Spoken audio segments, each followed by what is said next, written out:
पत्नी खुद कमा सकती है या फिर कमाने के लायक है, कमाने में सक्षम है, तो वो मेंटेनेंस नहीं ले सकती, ऐसा कोर्ट कह रही है जजमेंट के थ्रू। जजमेंट अभी का है 5 मई 2026 का जजमेंट है और इस केस के अंदर अंतरिम भरण पोषण के रूप में 12,000 रुपए प्रति माह देने का निर्देश जो कोर्ट रद्द कर देती है। ट्रायल कोर्ट ने जो 12,000 का निर्देश दिया था एक पति को कि अपनी पत्नी को आप हर महीने दोगे, तो हाई कोर्ट ने उस आदेश को रद्द कर दिया कि भाई साहब ये खुद कमा सकती है, कमा के खा सकती है, कमाने में सक्षम है, तो पति के ऊपर डिपेंड इसको होने की कोई जरूरत नहीं है। अब ऐसा कोर्ट ने क्यों किया, मैं आपको स्टार्टिंग से दिखा देता हूं। जजमेंट बहुत बड़ा है लेकिन मैं आपको सिर्फ शॉर्ट बातें बता देता हूं जो गाइडलाइन यहाँ पे कोर्ट ने दी है। इसके अंदर हुआ क्या है, देखो इन दोनों की जो शादी है वो 2014 के अंदर शादी हुई थी और उसके बाद में 2021 के अंदर इनके बीच में जो डिस्प्यूट पैदा हो गया था। 2014 में इनके बीच में शादी हुई थी और 2021 में इनके बीच में डिस्प्यूट पैदा हो गया था। और दोनों काम कर क्या रहे हैं, देखो याचिकाकर्ता यहाँ पे पति है जो कि शहरी बुनियादी ढांचे के लिए जिम्मेदार एक मेंस इंजीनियर के रूप में शहर की बिजली और बुनियादी ढांचे का मैनेजर है जी। लेकिन जो लड़की है वो क्या करती है, विपरीत पक्ष संख्या जो 2 है, क्रिटिकल केयर मेडिसिन में विशेषज्ञता के रूप में एक कुशल चिकित्सा पेशेवर है। लड़की डॉक्टर है, लड़का इंजीनियर है। और यहाँ पे लड़की ने जो अपने हस्बैंड की जो इनकम दिखाई है वो दिखाई है तकरीबन 2,10,000 रुपए और खुद को एक बेरोजगार बता दिया कि भाई इसके मेरे हस्बैंड की तो इनकम है 2,10,000 रुपए प्रति माह और मैं खुद जो हूँ मैं एक बेचारी हूँ, बेरोजगार हूँ और जो कि अपने बीमार पिता के दया पर जीवित हूं। यानी कि उसने खुद का नहीं बताया कि वो खुद कितना कमाती है, फिर कमा सकती है। हालांकि वो खुद जो है तकरीबन 70,000 रुपए प्रति माह जो है कमा सकती है। तो यहाँ पे उसने क्या किया, अपनी कुछ डिटेल्स छुपा के और मेंटेनेंस लेने के लिए कोर्ट में आ गई थी।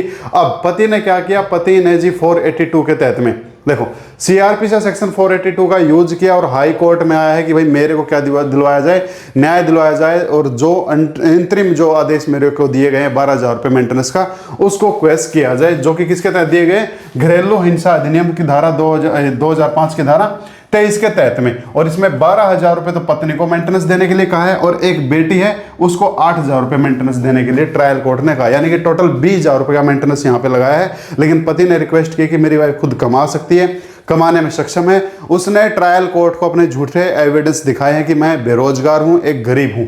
तब ऐसे में अब कोर्ट ने क्या डिसीजन लिया वो भी आपको बता देता हूँ। देखो इन दोनों के बीच में जो है 2021 मार्च 2021 के अंदर घरेलू क्लेश जो स्टार्ट हो गए, उसके चलते जो है पत्नी ने अपने पति पे 498 है यानी कि दहेज का मामला, 406 यानी कि ये अपना ब्रीच ऑफ ट्रस्ट होता है, जो शादी के टाइम पे जो लड़कियां सामान लेके आती है ना भाई वो सामान पति पक्षी में रखा गया, 506 जान से मारने की धमकी, 341 भाई ये इंटरफेयर के लिए, फैमिली ये क्या बोलते हैं इसको, क्रिमिनल ट्रेसपास के लिए, और 34 एक से ज़्यादा लोग इन्वॉल्व होते हैं उस केस में, और 3 से 4 डिफेक्ट का मतलब होता है या तो दहेज मांगा है या दहेज लिया है। इसके तहत में मुकदमा दर्ज करवा दिया और सीआरपीसी धारा 125 के तहत में भी केस चल रहा है और डोमेस्टिक वायलेंस एक्ट का भी जो है केस पति के ऊपर चल रहा है। तो 3 केस इन दोनों पार्टियों के बीच में अभी तक चल रहे हैं। इसके बावजूद उसने, मैं ये बता ही चुका हूं कि खुद की आय कुछ नहीं बताई है, लेकिन पति की आय 2,10,000 बताई और यहाँ पे पति का कहना है कि वो जो है तकरीबन 70,000 रुपये कमाती है। उसने क्या किया, कोर्ट के सामने झूठ बोला है और सच में उसने कोर्ट के सामने झूठ बोला था। ये चीज़ें आगे प्रूफ हो चुकी हैं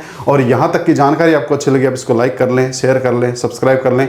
अब आपको आगे दिखा देता हूँ यहाँ पे कोर्ट ने डिसीजन लिया क्या, जिसको पूरा जजमेंट पढ़ना है पूरा पढ़ लेना। 4-5 इसके अंदर सुप्रीम कोर्ट की अच्छी जजमेंट्स का हवाला दिया गया है। ये जजमेंट भी आपको आपके केस में मदद कर सकती है। लेकिन हम चलते हैं डायरेक्ट यहाँ पे अपने गाइडलाइन के ऊपर। देखो कानूनी निष्कर्ष और निर्णय का आधार, यहाँ कोर्ट कहता है इस मुद्दे में उठाए गए कानून और तथ्यों के प्रश्नों को व्यापक मूल्यांकन के बाद यह न्यायालय इन निष्कर्ष पे पहुंचता है। पहला, रजनेश वर्सेस नेहा मामले में स्थापित अनिवार्य प्रकटीकरण व्यवस्था का स्पष्ट उल्लंघन करते हुए पारित अंतिम भरण पोषण आदेश केवल विवेकाधिकार की गलती नहीं है बल्कि क्षेत्राधिकार का घोर उल्लंघन है। जिस भी पार्टी ने रजनेश वर्सेस नेहा के अंदर जो गाइडलाइन दी गई है उसका पालन नहीं किया या उसके अपोजिट चला तो उसने क्या किया, कानून का घोर उल्लंघन किया है, ऐसा कोर्ट मान के चलेगी। अब ये रजनीश वर्सेस नेहा कहता क्या, ये कहता है कि जिस भी पार्टी को मेंटेनेंस चाहिए ना, फर्स्ट ऑफ ऑल उसकी रिस्पॉन्सिबिलिटी बनती है कि वो उसके खाते में कितना पैसा है, उसको कितनी ज़रूरत है और जिससे वो लेना चाहता है वो कितना कमाता है। ये सारी डिटेल वो पहले कोर्ट में दे अपने एफिडेविट के साथ में।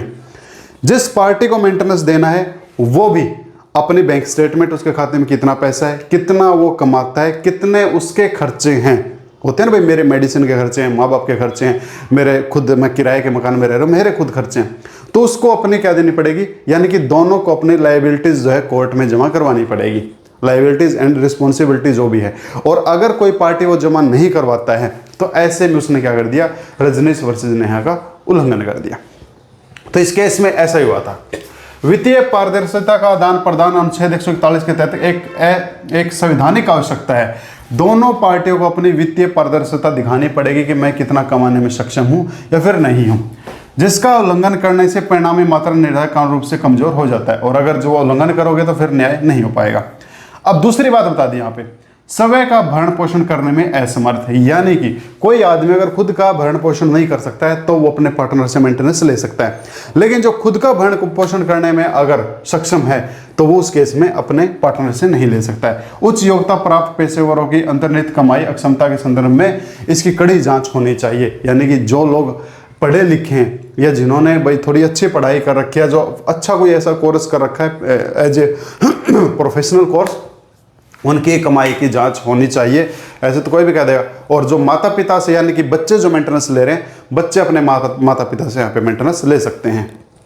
अब निष्कर्ष, कोर्ट ने क्या निष्कर्ष निकाला है? कोर्ट ने भी यही निष्कर्ष निकाला है। देखो, वर्तमान विवाद के तथ्यात्मक पहलू गरीब पत्नी की पारंपरिक कहानी से बिल्कुल भिन्न है, यानी कि पत्नी ने अपने आप को एक गरीब दिखाया कि मैं गरीब महिला हूं, लेकिन वो नहीं है गरीब। न्यायालय पाता है कि पक्षकार आर्थिक रूप से कमजोर नहीं है। पक्षकार मतलब पार्टीज आर्थिक फाइनेंशियल कमजोर नहीं है, बल्कि पेशेवर अभिजात वर्ग में स्थापित है। एक इंजीनियर और एक क्रिटिकल केयर मेडिसिन विशेषज्ञ। न्यायालय का एक महत्वपूर्ण निष्कर्ष विपक्ष संख्या 2 द्वारा तथ्यों को छिपाना है। यहाँ पे विपक्ष संख्या 2 कौन है? पत्नी है, जो क्या है, एक मेडिसिन में एक एक्सपर्ट है। उसने इस बात को छुपाया है, अपने आप को गरीब दिखाया है, जिसने अपनी विशेष डीएनबी योग्यता और अनुभवी रजिस्टर्डशिप को डॉक्टर के सामान्य लेबल के तहत छिपाकर गरीबी का ढोंग करने का प्रयास किया है। उसने कोर्ट को नहीं बताया कि मैं एक डॉक्टर हूं, उसने अपने आप को एक गरीब महिला दिखाया है।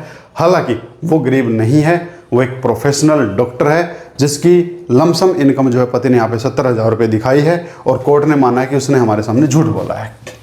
यह न्यायालय माननीय मजिस्ट्रेट द्वारा दी गई एक स्पष्ट प्रतिक्रियात्मक चूक पर भी ध्यान देता है, जिन्होंने असामान्य जल्दबाजी का प्रदर्शन करते हुए डीआईआर दाखिल करने के दिन ही वित्तीय दायित्व का निर्धारण कर दिया।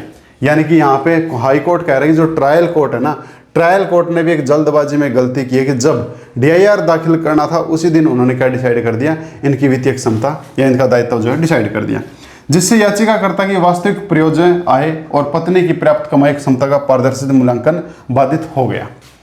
कानून की दृष्टि से यह न्यायालय इस बात की पुष्टि करता है कि ये धारा 29 जो बच्चों के लिए ये होता है 482 के तहत इस न्यायालय के अंतरिक्त शक्तियों पर पूर्ण प्रतिबंध नहीं लगाती है, विशेषकर तब विवादित आदेश शून्यता से उत्पन्न हुआ हो।